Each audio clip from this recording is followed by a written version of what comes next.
注意看，阿瑟发现找了许久的老哥正在右侧的院子里撒欢，好不容易有了线索，他便毫不犹豫地跟了上去。可两人虽仅有1墙之隔，但他又该怎么过去呢？只见阿瑟一脚油门撞上了眼前的铁丝大门，尴尬没撞开。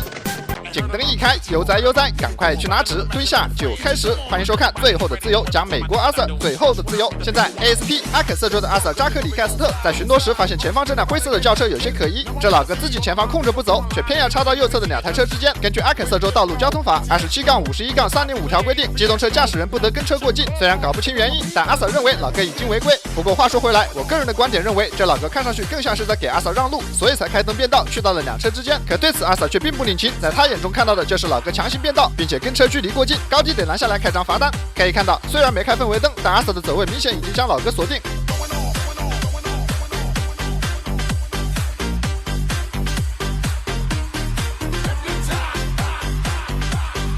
这一路被阿瑟盯得头皮发麻，老哥把自己这辈子干的所有坏事都想了一次，没想到主动让行，还让出张罚单来，也不知道是在斩杀线边缘徘徊，还是真有什么不可告人的秘密。思考再三，他并没有选择靠边停车，或许是这辆车的动力给了他底气。他所驾驶的是一辆克莱斯的 300S， 这辆车最高大的 5.7 自吸 V8 发动机，最大马力363，100公里提速仅需5.3秒，最高车速可以达到250公里每小时。和阿瑟的这辆道奇充电器同宗同源，绝对有一战之力。而从老哥再次亮起的转向灯不难看出来，此时他的内心极为煎熬，看来是对自己的车技不够自信，并没有把握能从 ASP 手上逃脱，但他也并不愿意承担这欲加之罪。或许是阿瑟也看出了他的挣扎，并没有贸然进攻，而是给了他更多的时间思考。一时间，两人就用这140公里的时速陷入了僵持。而这个空隙，阿瑟并没有闲着，他的主管一直都在向他确认，调查完了老哥的车牌并没有任何异常。阿瑟所说的一切是否属实？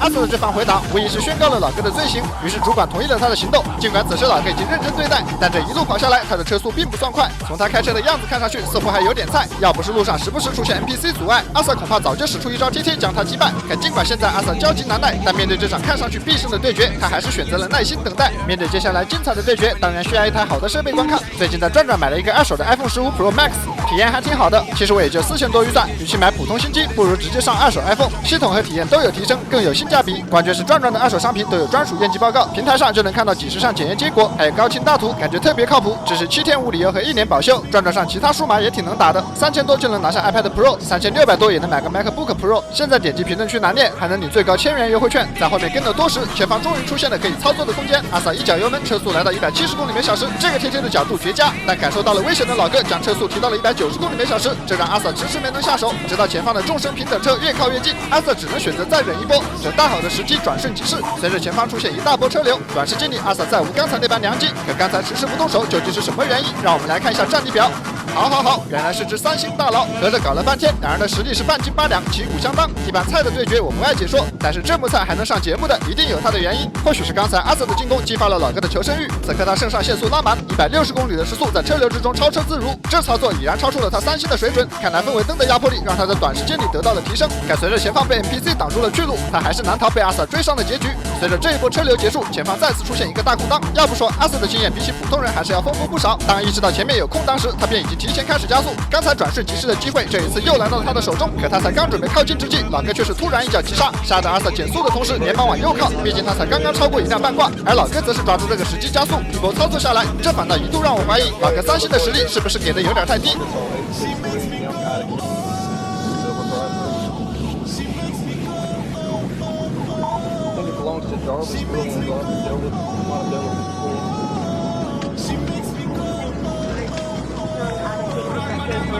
经过了短暂的调整，老哥再次进入了节奏。在2次化解了阿瑟的贴贴之后，他意识到这位阿瑟的实力不强，应该还有救。若是奋力一搏，说不定能拿下这场决斗。在油门焊死和阿瑟大幅度拉开距离之后，老哥突然毫无征兆的一把方向猛地向右，速度之快，直接向右连变4个车道，最终撞开护栏，冲进了路旁的院子里。本来是想来波奇招下高速，没想到冲过了，根本刹不住。阿瑟更是忍不住笑出了声。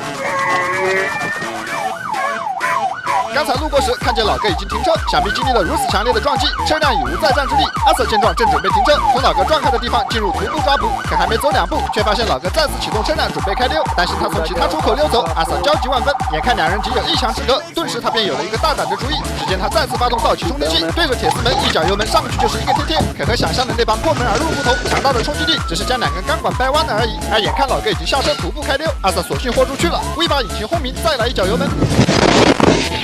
好，看得出来，这位阿瑟确实很想拿下老哥，只不过这破门而入的代价似乎超出了他的想象，而超出他想象的可不只有这一件事儿，门是撞开了，但终究还是慢了一步，没能抓到老哥不说，还被工厂的老板给抓了个正着。然而这件事情到这里并没有结束，后续的发展更是超出了阿瑟的意料。由于老板向局长投诉这位阿瑟擅闯私产，所以局里便对这起事件进行了深度调查，从最开始追捕的原因查到最后破门而入。可由于这辆车是租的，加上老哥已经逃之夭夭，所以便将重点放在了阿瑟破门而入是否合理这件事情上。阿瑟的自我辩解称，他再不破门，老哥就逃了。可实际情况却是，他虽然破了门，老哥却还是逃了，这让局长想要维护他都找不到借口。而他所驾驶的这辆道奇充电器被这么一撞，损失居然比起飞的老哥还要严重。眼看经费在燃烧，这让局长更是勃然大怒。我阿肯色州的培训里面可没有教你去撞门。于是以严重破坏公务和私人财产为由，这位阿瑟在停职接受调查之后，被局长调离了岗位，并且在半年之后主动辞职。看这个情况，大概率是调到西伯利亚挖土豆去了。没有想到，一场看似没有悬念的对决，最后居然会以阿瑟惨败告终。小滑稽最终失去了自己最后的自由。好了，本期的节目到这里就结束了。关于阿瑟奋力一撞却落了如此下场，在座各位你们怎么看？欢迎大家讨论。在此友情提醒各位，本视频为反面案例，请千万不要模仿。感谢大家的观看，我是最后的自由，我们有缘再会。